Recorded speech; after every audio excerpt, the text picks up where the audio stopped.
Today we are here for Textile Medley, an artist talk series where Intertwine Arts highlights amazing artists with textile practices and influences alongside the amazing textile artists that we at Intertwine Arts already have on staff.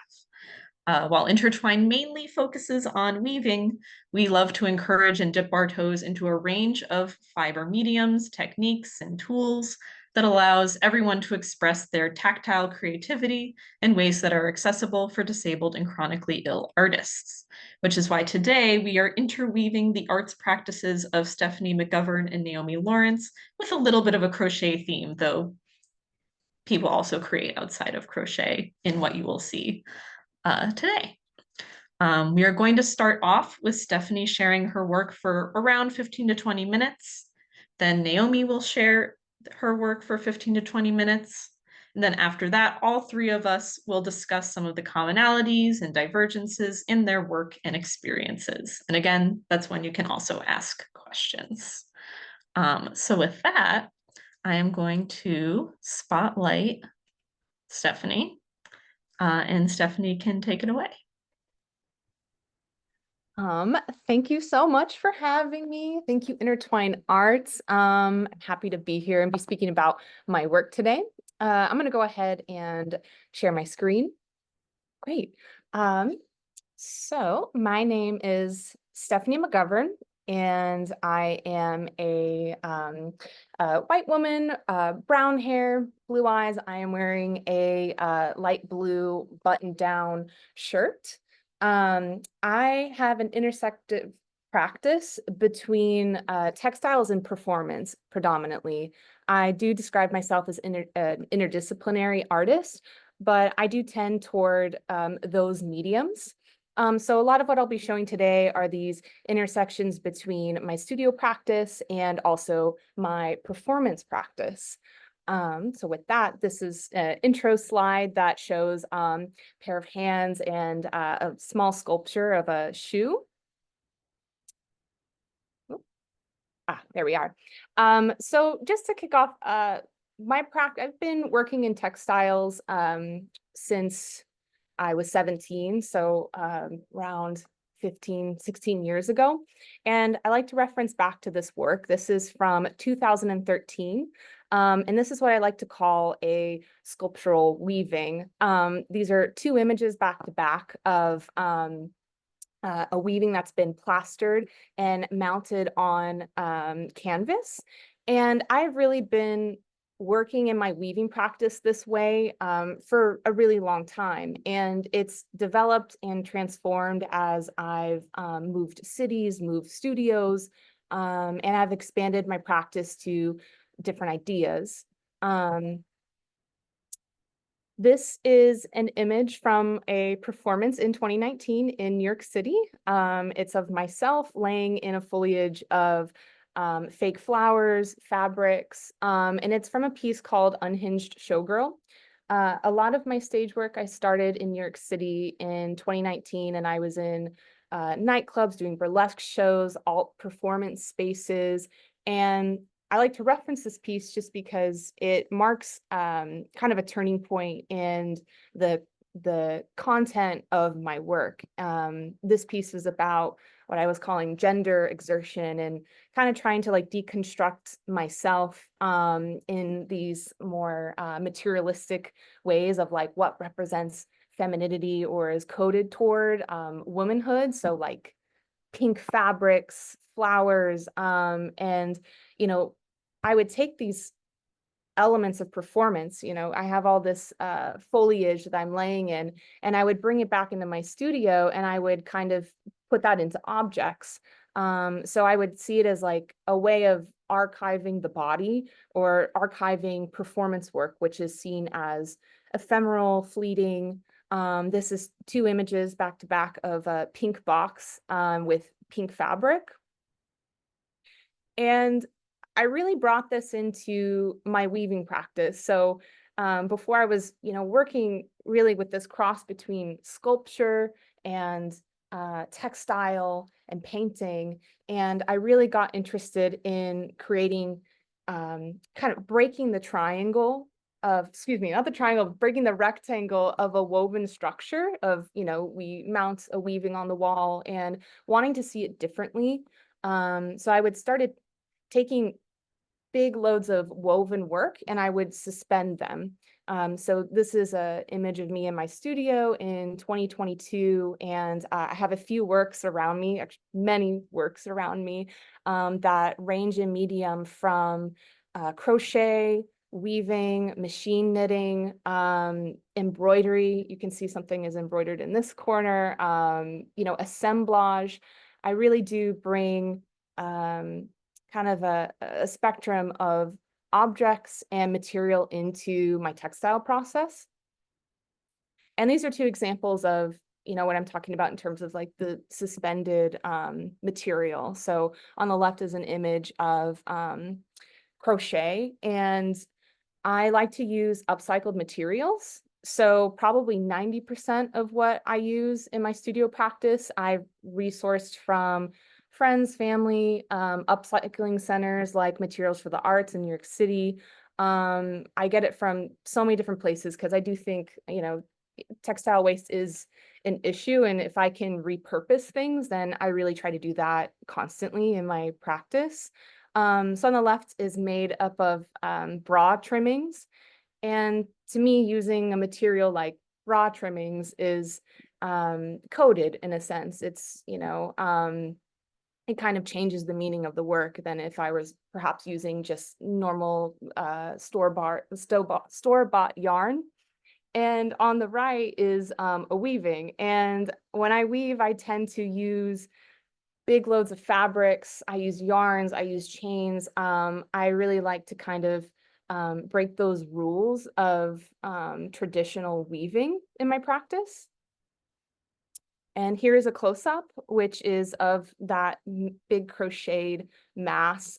These are more trimmings. There's like forceps in this. It's pink. And, again, it's kind of pulling back into this idea of the coding of material and objects and how those tend to change, like when you bring them together in mass. I think for myself, I'm trying to create a discourse around material and also how that extends to my identity, or societal expectations in a Western culture.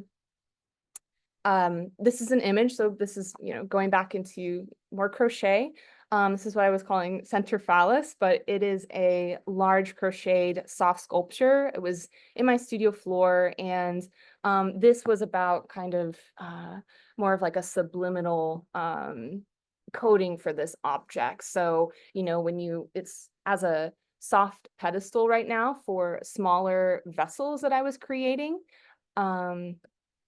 And I was taking these objects and putting them back into that performance context. I was really interested in how can I bridge that gap between my performance-based practice and my studio practice? Where are those intersections?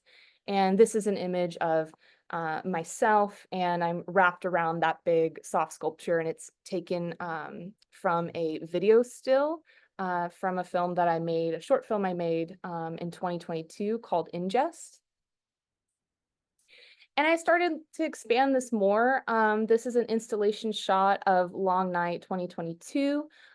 This has the suspended form in the middle along with a few weavings on the outside. So I tend to mount weavings on panels, and then it creates this sort of structural form that I'm able to, build around, bring objects into. This is a close-up of the suspended form, and at its heart are tiered plates that were given to me by my mother. In fact, a lot of the objects and fabrics on here are from my mom. They're from friends who are performers, like lingerie pieces. There's used jewelry. Everything is upcycled on it. And to me, I think there is this piece of, especially working in textiles and fibers, that it's almost like you're imbuing objects with memory, with energy. I notice a sort of shift when I'm working in mass, and I'm crocheting large amounts of trimmings together. It's, I have like a different process, or a different it's like a different process for me than, say, if I were painting or if I were drawing. And so I'm kind of using things that have already had their own life, their own cycle. They've had someone else's kind of like memories put into them. I kind of feel like it all works together when I bring it together in mass.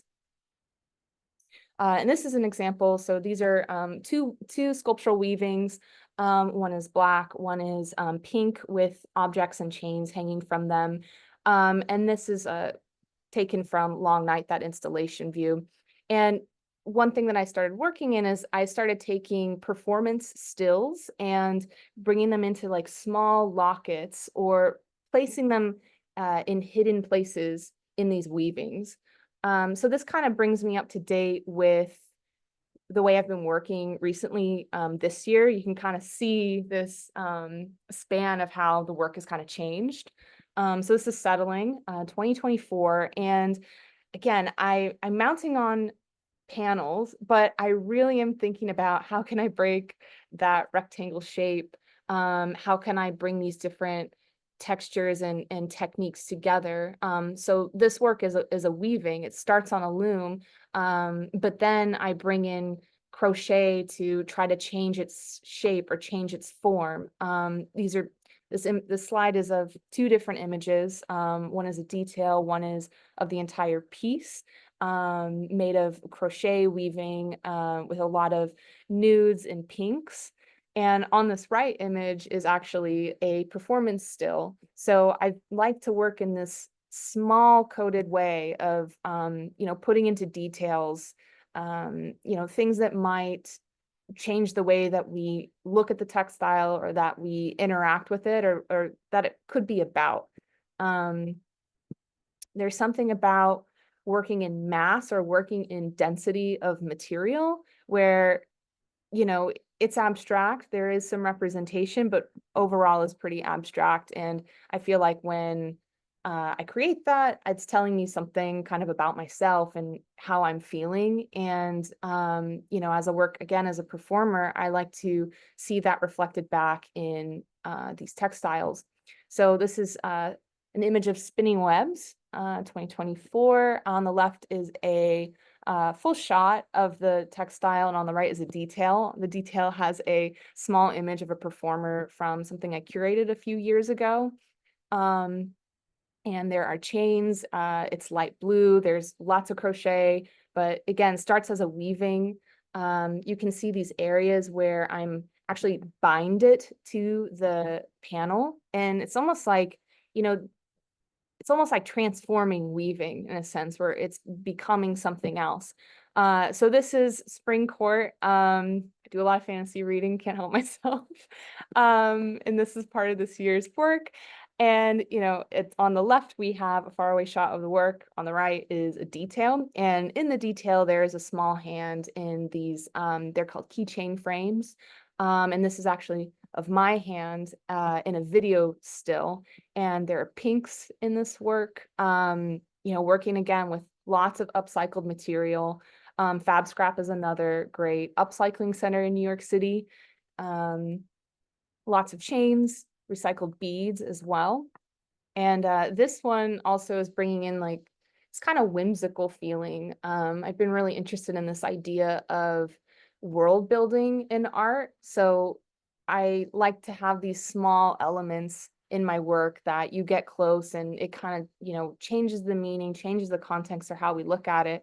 But I really am leaning into things that, they feel ephemeral. They feel, the kind of things that would feel precious to us. And like in linking things together, there's this therapeutic process to it, but I'm really just trying to leaning more into like the joy of textiles and the joy of art making with a lot of these works.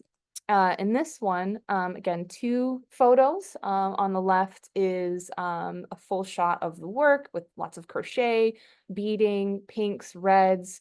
On the right is a detail of a pair of hands in a prayer position holding a rosary.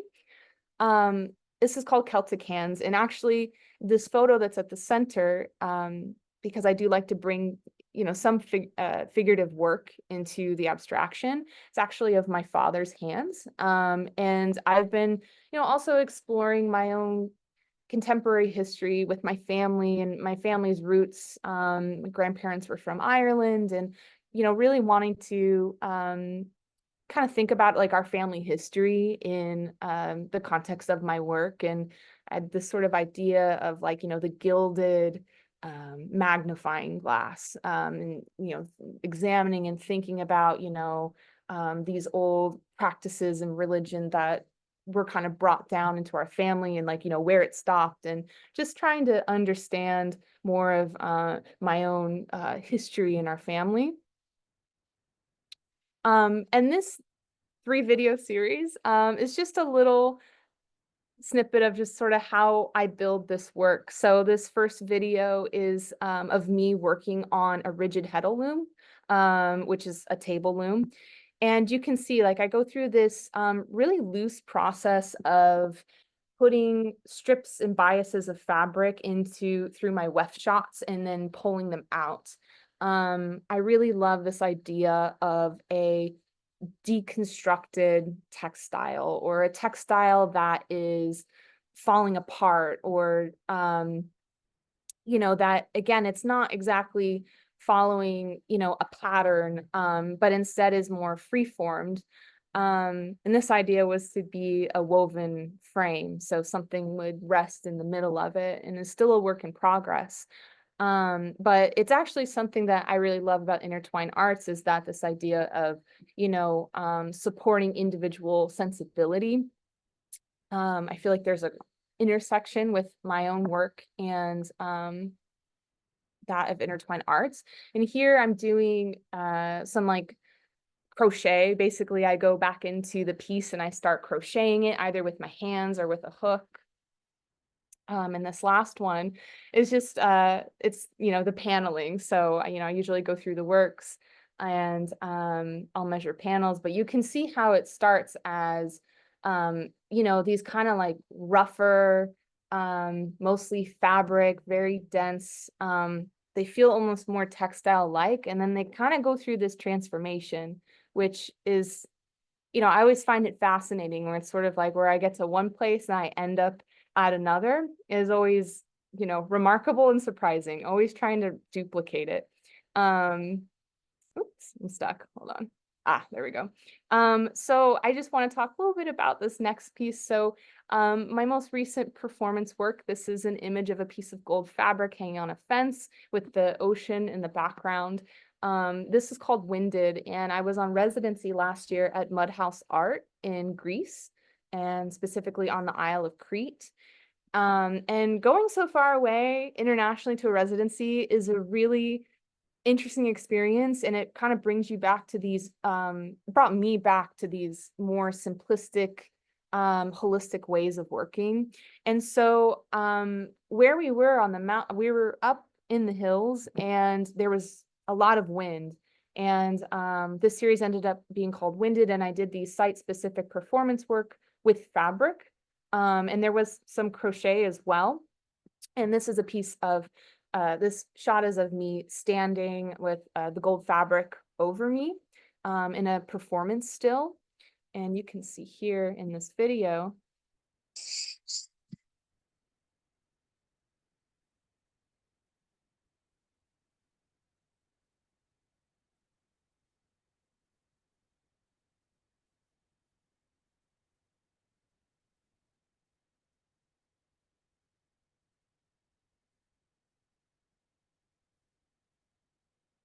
Um,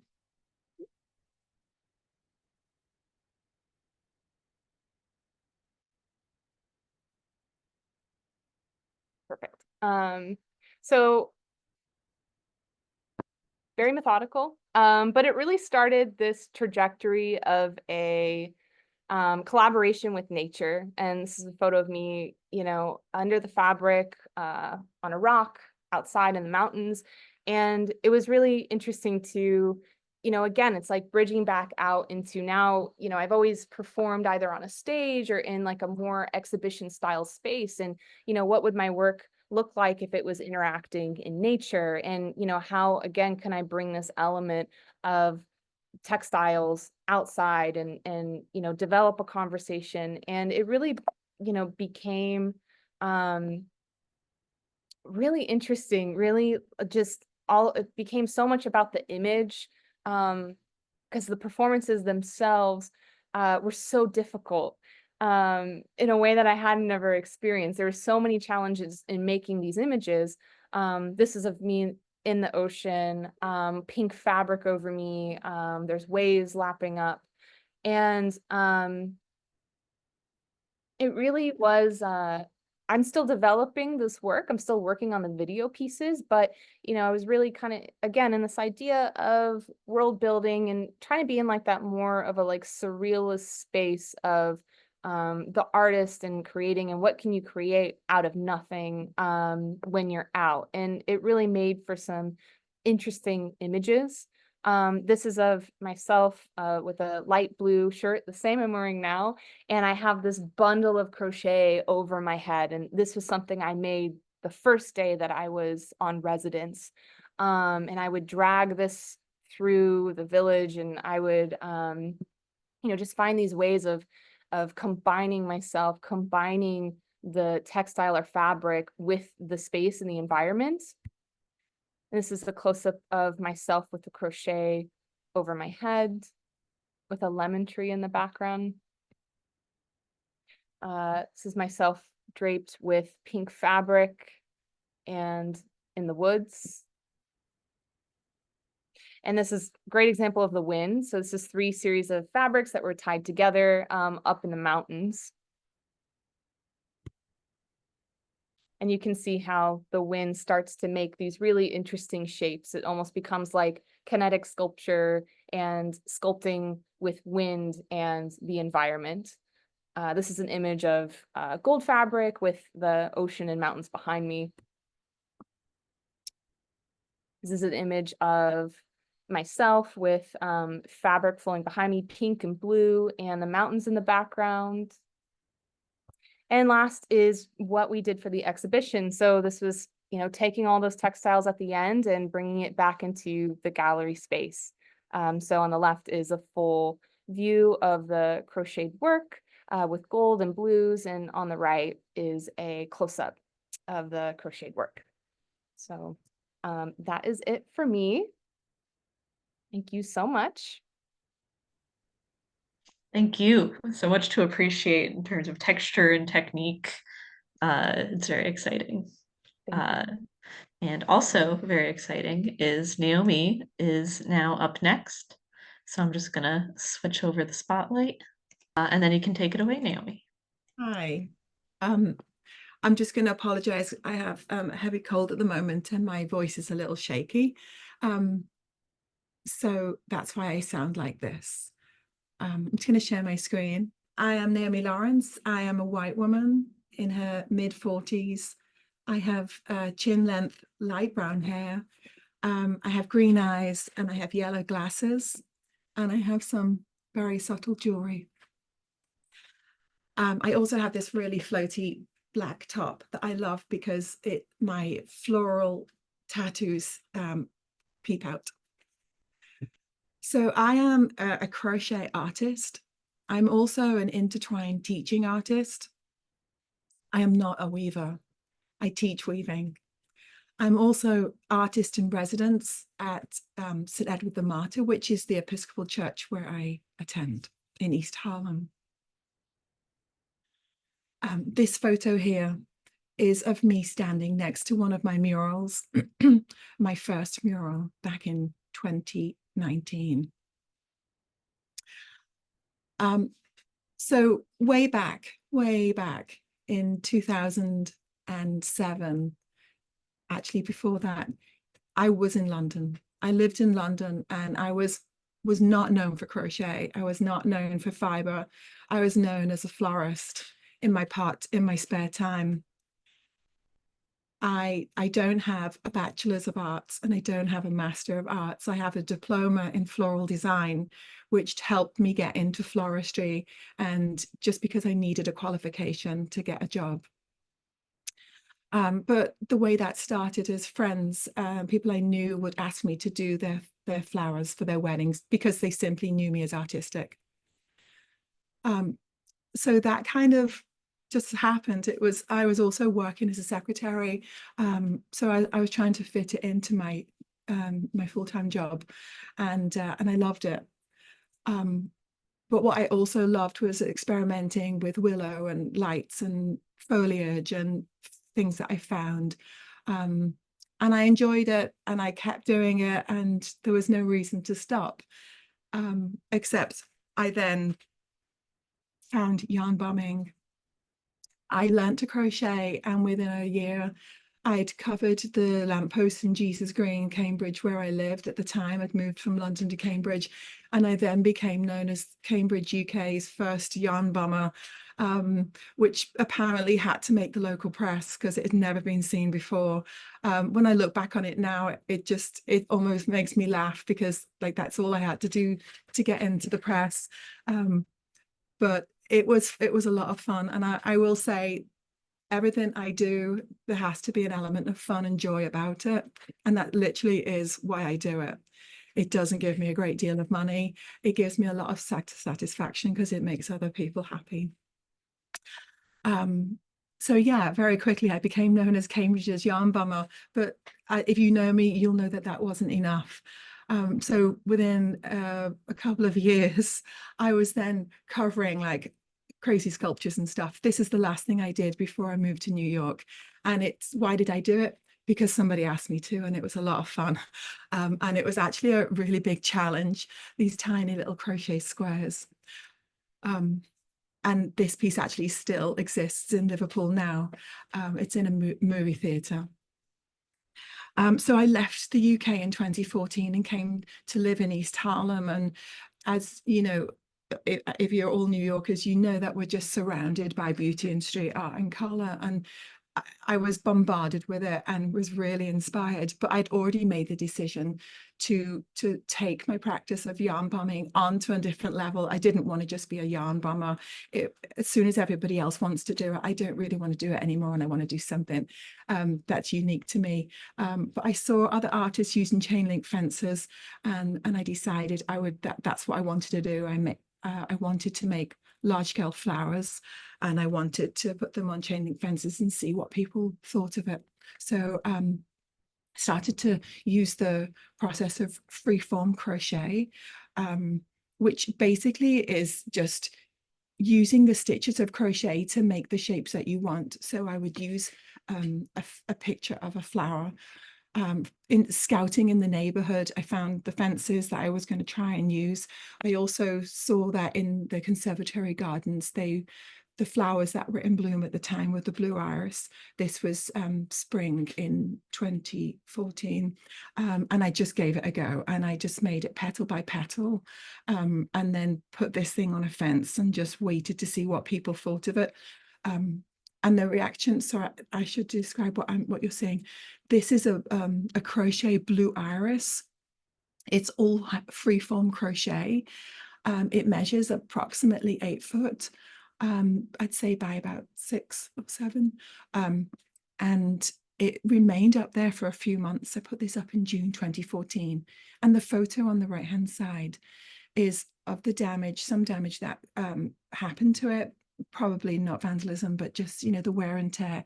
But somebody actually tied the string around itself to kind of hold it up until I was ready to be able to fix it. And that's what I started to notice, is that people started to embrace the pieces and would care for them for me. And that kind of really made a big difference to me, knowing that people in the neighborhood had actually started to love them. So I just went from flower to flower. I did, in this photograph, this is me in the dead of night, because of course I had to do it in the dead of night for some reason, wanting to remain anonymous for a while. I did this giant sunflower. I also did an orange daylily. So I was following the pattern of what was in the conservatory gardens and what was around me. This was actually in the fall. Yeah, this was a local school, and people just seemed to like just assume, oh, when's the next one? When's the next one? So I would take one down and put the next one up.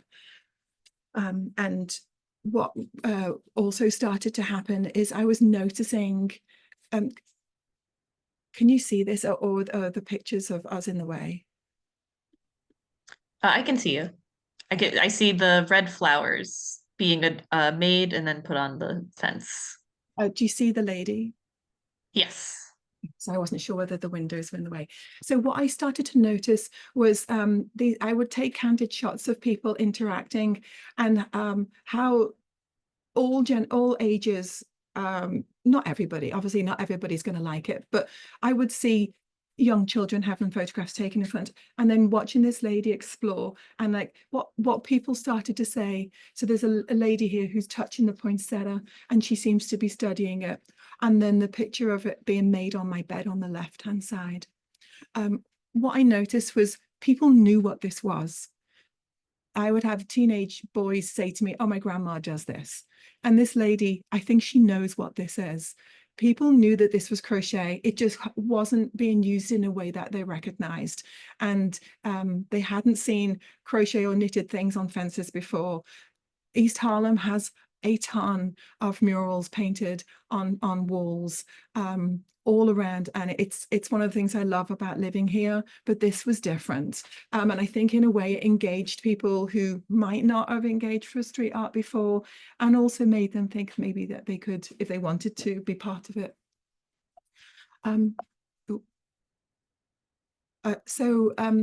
Another thing that was starting to happen is people were reaching out to me through Instagram and asking how they could be involved. So this is an example of one of the first pieces I did, where I sent out a pattern and people sent the pieces to me from all around the world. There weren't many. I think there were maybe between 10 and 20 people who sent a couple of flowers, but this was the beginning of something new. And this was the kind of the best it got, really, with this kind of model. These cherry blossom flowers came from all over the world. I had a team of people on the ground who helped me to install. On the left is a picture of the installed cherry blossom, sakura blossom tree, and my friend's twins. This picture is a real symbol of hope, because Wendy was going through a severe illness at the time, and we were taking it in turns to look after the twins while she had a blood transfusion. And I actually now have twins, but that's another story. And she uses this picture as when her life really turned around, and she was basically given a second chance at life. So this picture's been in an exhibition, and I always ask her permission to use it, and she's like, this is yours for life. You can do whatever you want with this picture, you know, after what you did for us. So I just love, it becomes like a two-way relationship, the street art and all the stories. And I hope it comes across through this presentation today. It's really the stories that people have shared with me that really encourage me to carry on. The candid photos, people send me pictures all the time. And honestly, they're just priceless. So I actually asked this couple if I could take a picture, because, you know, they're such a cool couple. They're just like been shopping, and then I just catch them posing and then ask if they'll pose for me. So this was one of the only times I've ever not done flowers. And this is because it was actually a symbol of the bisou, which is the kiss in French, which was being used to raise money for INAD, which is a not-for-profit raising money for children with genetic incurable diseases. So a friend asked me if I would help out. So there's always the opportunity to do things like this. I did not knit the picture on the left, the cervix, the ovaries. I did not knit that, but I saw it at the Women's Day, the March for Our Lives. No, what the Women's International March. And I just, when I see things like this, the first thing I think is, why didn't I think of that? That's so cool. So I did have a bit of FOMO, but we'd met before to knit posse hats and stuff. And this is just an example of how, like, I haven't done much political stuff, social activism work, but when I see it, I think it's really awesome, and in a way wish I could generate these kind of ideas, but I just had to throw this in, especially at the moment with the way things are. So yeah, it's just a lovely memory, and you just don't know when you're going to see yeah, a knitted uterus walking through the streets of Manhattan. So, and I did wonder, Stephanie, if you knew who made this. So and yeah, so the way my work has evolved, large scale flowers are my happy place. That is what I prefer to do. But in order to get other people to be able to help, it's not easy to ask people to help with something like this, unless you're pregnant with twins and the local construction worker offers to move your piece 6 foot to the left because you put it in the wrong location. And that's exactly what he did. So I'd installed it, and then this guy came and just basically, it was just, he's like an angel. But large scale flowers like this is basically, it's where I work the best. Nobody else is making them at this scale, and that is where I like to be. But involving people is tricky. So that's why I've tried to work with smaller pieces, or at least have an element of a mural where there's smaller pieces for people to be able to make. So this and just to say, this last piece is a giant orange and yellow hibiscus with a red center and a red stamen that some people says looks like a turkey, and apparently once you've seen it, you'll never be able to unsee it. So this picture is of a 10-foot purple and pink lotus flower, which I crocheted when I was pregnant with the twins back in 2016. It was the last time I had so much time. I could just crochet whenever I wanted. And since then, it's never been quite the same. But this was a turning point because it was actually the first time I'd been part of an exhibition. It was called Flux, and it was uptown. And a friend of mine had another piece in a park close by Capucine. And then there was a huge building in Harlem that had a lot of pieces inside. But I had to get permission from the Parks Department to put this up. That was the first time I've done that. And I've worked with the Parks Department several times since then. But this was a real change for me, being in a curated exhibition and also having to get permission, because even though I'd had verbal permission to use Spencer's, I'd never used any Parks Department property before. And here I am asking for help to install it because I literally had about 2 weeks before the twins were born. Nobody would let me up the ladder. So that opened the door for me to apply for funding. And I hadn't ever really applied for funding before. It's just something I didn't know how to do. But people who knew my work in the neighborhood started to reach out and ask if I'd ever considered applying for funding. So I've received funding about four times, and this year's the 5th, from LMCC and UMES, Lower Manhattan Cultural Council, and the Upper Manhattan Empowerment Zone. This was the first time I'd ever applied and received funding. And it was all down to the help that other people gave me in putting the grant application together. So this was themed the flowers of my mother. So they're all national flowers from the countries represented in the neighborhood. And so what I did is I worked on the large flowers, and then I got patterns for the smaller flowers and outsourced that and paid people to do the work. So it was a way for people to contribute, but also to be able to earn an income. I applied as an individual artist with this model, and it was accepted. And I used this model several times.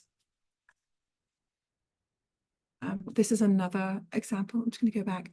So on the left is a dahlia, and this dahlia has just been in an exhibition in Milan. It pops up every every year. I sent it to them after I took this mural down, and they put it up every year, and it's still in excellent condition. But it's actually the national flower of Mexico. So yeah, I would apply for funds to do a different themed mural every year, and I've done that and I'm really enjoyed it. But again, the model starts to get old and I want to do something. I've always tried to push the boundaries a little bit. I'm not a huge boundary pusher, but it's been really important for me to try and progress my practice on. This was one of the most successful pieces I did, actually unfunded. I did this with local neighbours. This is a giant crochet monarch butterfly, and we did this in response to how people who had recently arrived in the United States and in East Holland particularly were feeling threatened and feeling unsafe because of ice. And we did this in response, and it was a beautiful project that stayed up for a couple of years. And this is just a little example of, we met in a deli to make the squares. We gridded it all out, and yeah, it was just so much fun to do. I just wanted to show also how I get private commissions now as well. So this is a store up in Cold Spring that I've done 4 pieces now for them. So it's another way for me to generate an income, because the grants aren't always regular. And then Artbridge also, I applied for one of their projects and won that with another artist called Ebony Bolt, and we covered the whole city block down 77th, 76th Street, which was a huge honor to see my work exhibited in this way on vinyl, and I still have the vinyl now. And I'm just going to run you through this, like the process of how I work. So I tend to come up with a sketch. This was a project I did down in Chinatown. And then if you can see, this is called Stand, Speak and Shape. And the text is made up of these small crochet squares that was made by the neighborhood people who came together to do crochet workshops. So this is another way that we can bring people together. And some people had never crocheted ever. We taught them to crochet. They made one square and we put it together to form this. And then we had people send in flowers from crochet groups in Manhattan. And then we formed this beautiful collaboration and installed it in Columbus Park, and got permission to leave it up for a year. So just working to the scale like this, it is a lot of work, and it isn't how I always want to work, but every few years it feels really wonderful to be able to do something to this scale, and just to see the variety in color, and just honestly brings people so much joy. And this is the piece I'm currently working on. I said I wouldn't do another mural, but I think I've got one left in me.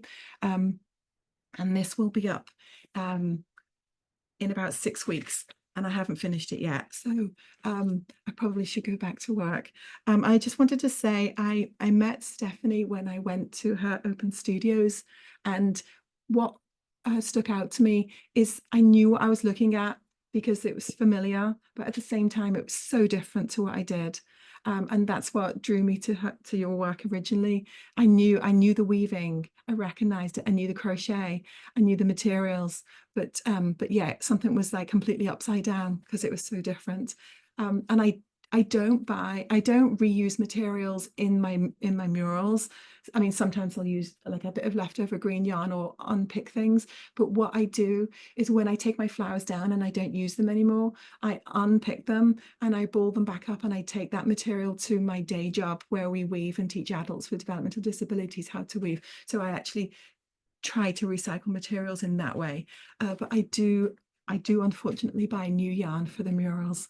So I just wanted that as a disclaimer. But thank you so much. I'm done. Thank you so much, Naomi. I really love all the ways in which you like engage people. It probably also speaks to why you're such a great teaching artist and that you have this passion for engaging with people in a multitude of ways. So we are now moving on to the discussion portion.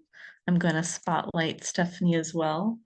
And I did want to highlight what you were just saying, Naomi, and that you said that you walked up to Stephanie's work and said that it was familiar but unexpected. And you said something very similar about your work earlier on, where someone walked up to the crochet and they recognized it was crochet, but they hadn't seen it used before. So I think that's already something that we can kind of recognize in each other, which is kind of cool.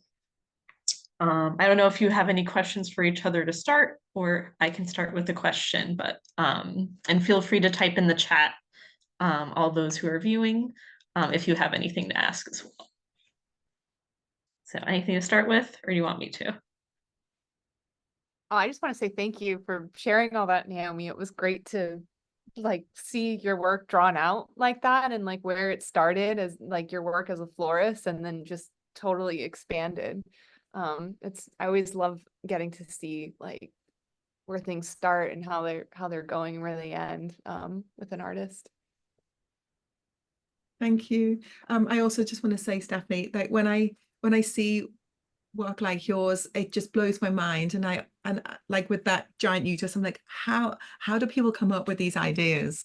And I know to a certain extent people might sometimes think that about me, but that's, I think, where we're called to be as artists, to just admire each other, and just to be like, it's not what I do. So when I see what you do, I'm like, wow, how does she do that? How does she even think about coming up with it? Yeah, it's the same on my end too. I'm like, So I guess along those lines, in terms of asking about y'all, is you both kind of do often create site-specific or public-facing works. And so I kind of want to ask, like, what draws you to that? Why do you think you're drawn to that? And what effect it has on sort of your process. I definitely think that a lot of my work, yeah, I do a lot of site specific installation. Like I do consider myself also an installation artist. And I just get really inspired by space and the potential in space and like what you can, how you can disrupt it, or I'm really interested in these ways of especially with textiles and displaying the work in ways that interact in the space.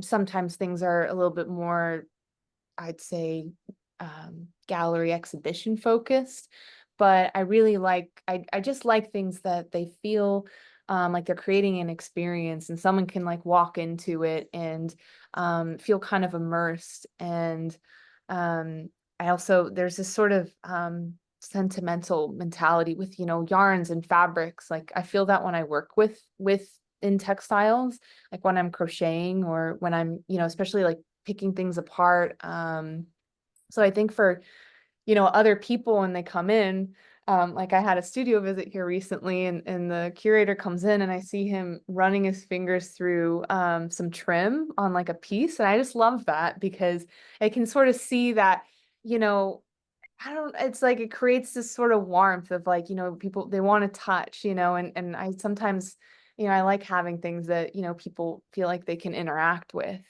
And, so I love seeing when textiles like intermingle in space and three-dimensional space, and, people can really walk into it and, kind of feel that warmth around them. Yeah, I mean, I think that's integral really in the placement of my work. It has to be able to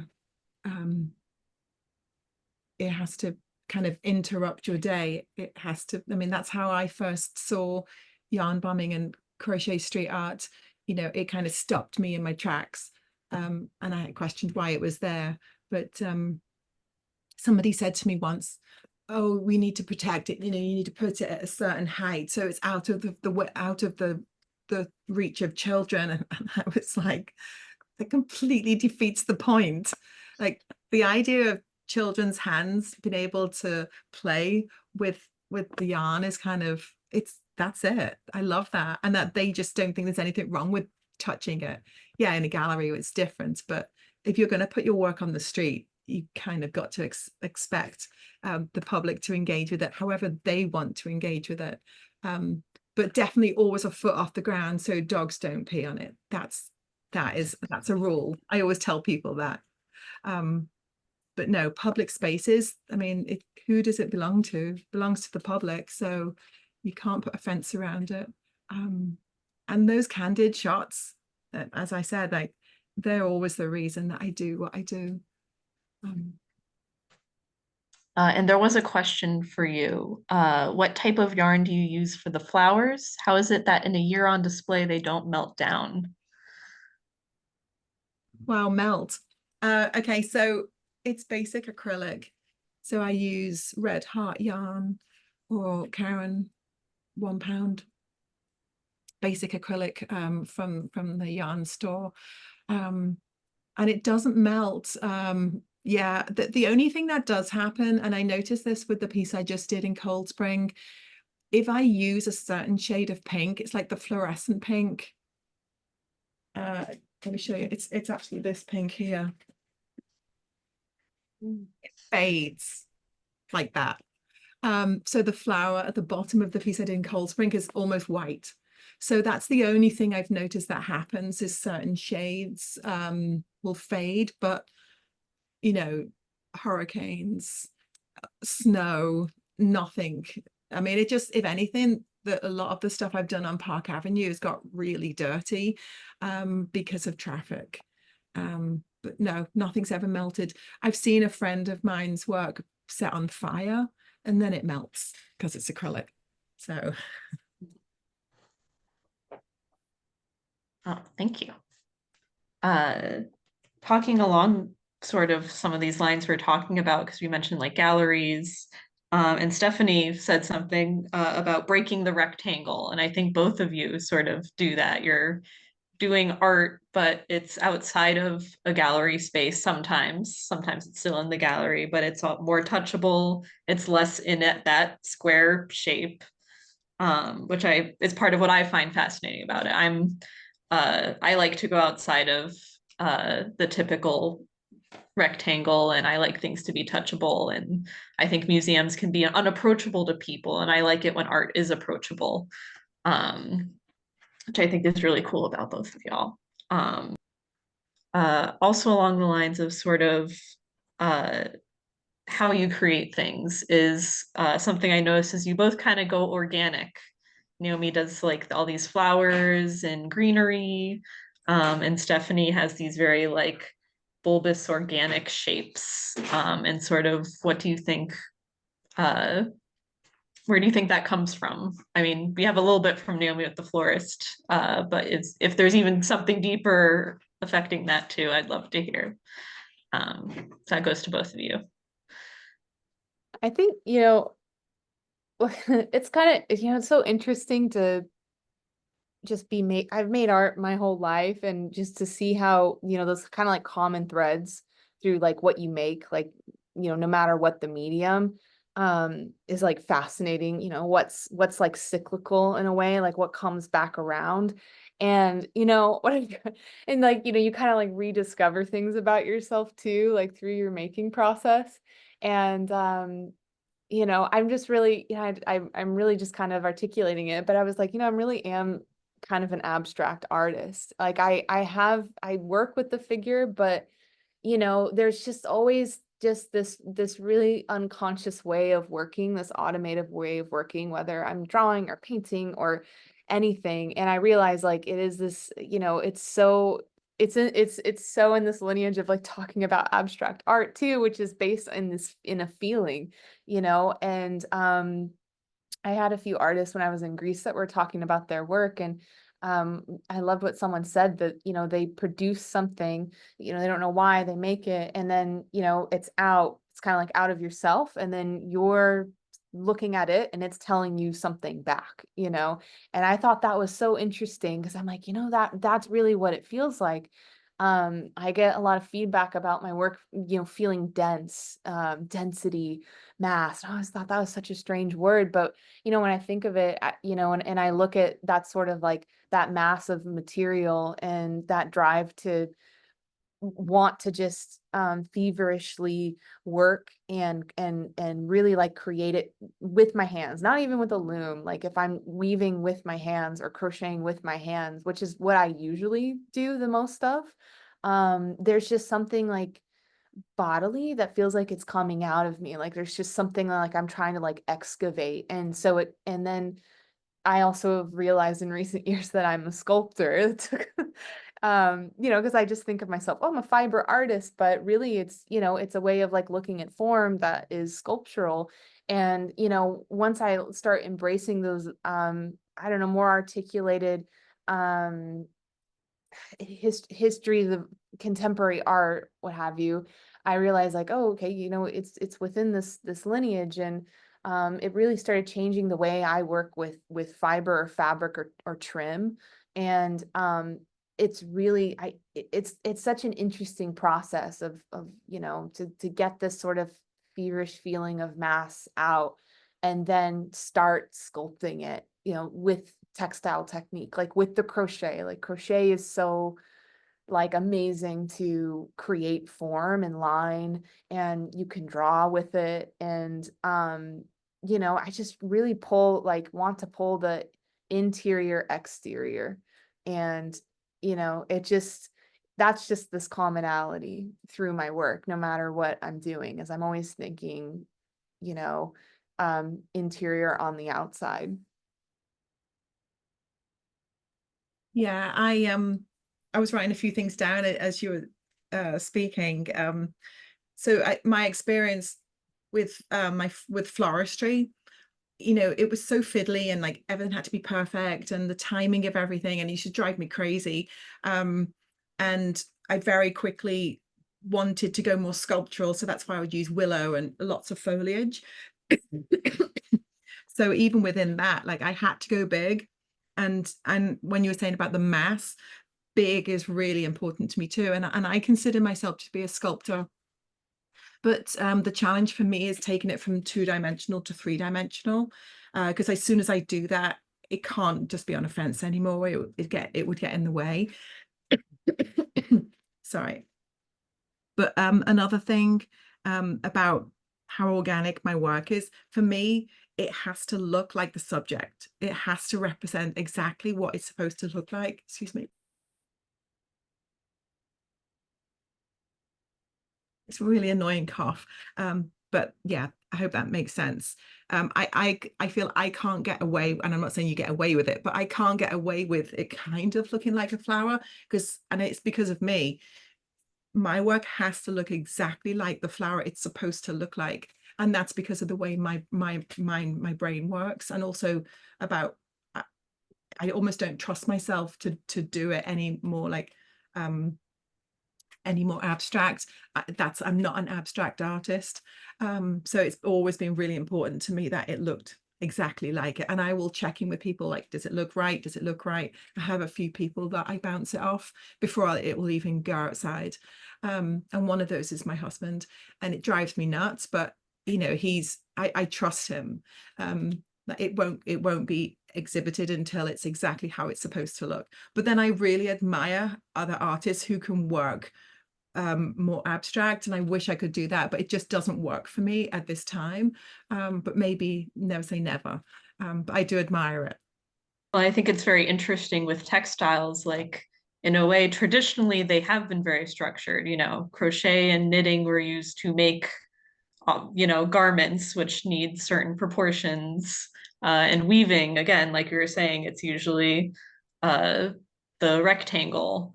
And so it's interesting when we get these into these forms, into these more organic shapes, which I think it does lend to because it's soft. Yarn is soft and gentle, and so it does lend itself to these organic shapes. But I think in a way, we're only just exploring that in the arts with a capital A, I suppose, which is very interesting. Mhm. I was just going to add to that about the rectangle. When people have asked me to do a piece and they've said, oh, can you make it so it fits into such and such a size frame? Like that's like the worst thing, because as soon as because I'm working with yarn and I'm working with gauge, I mean, that's a nice idea, but it always will be like a little bit short on this side. Yarn does what it wants to do, and I don't block my work. When I install it on the fences, that's me blocking my work. But No, I mean it makes it very difficult to have to fit into a certain dimension, and it's near enough impossible for me to do. Like, you've got to have more flexibility than like it has to be 3 foot square. I mean, it's a nice idea. I'll get it as close as I can, but yeah, no, yarn's stretchy, so Yeah, I agree with you. Very hard to have specific, I work on panels, and I'm actually this year gonna build a wall loom. So that way, I kind of have the scale out, because it's so hard to, take something from the loom and be like, it has to fit and stretch perfectly over this panel. I don't build panels. I don't really like working with power tools at all. And so I that's like been a challenge in making this work. And so I'm like, okay, I want to like expand it. And that's a way, is, not having to conform to a pre-existing scale, especially as you said, when it's yarn and it always wants to do what it wants. It's always going to have some mind of its own, even with best laid plans, which I like about it. I think I sometimes get stuck in wanting to make things perfect, and I've been trying to allow myself more freedom and not thinking about what I'm making, because ultimately I think it's better when the yarn decides what it wants to be. Um, but any last thoughts? Not from me. Just thank you for having me. I mean, this was really great. And just to, connect with you, connect with Naomi, and yeah, just be able to talk about fiber arts and yarn and textiles. It's really great. Yeah, thank you both. I mean, your work is, I really fully admire both of your work and am very inspired by it. Um, and along those lines, to show appreciation, I'm going to share your uh, where people can find you. So I'm flashing the information of where you can find Stephanie and Naomi, Instagram, websites. Naomi has a Patreon if you want to support very directly. And of course, information about Intertwine Arts as well. And of course, recording will be shared, so you will have longer to look at this. Shameless plug, our next textile medley will be on September 12th with Brianna Bibbs and Anime Southern. That's going to have a little bit more of a weaving theme, talking about the virtues of plain weave and journalistic weaving, but we had a little bit of that in this talk as well. And of course, thank you for joining us. And if you loved this talk, please donate, because it keeps us doing these talks. But I want to thank everybody for joining us, both of our artists and everybody who is watching now or when you see the recording later. And I hope to see you all in the future, and happy weaving.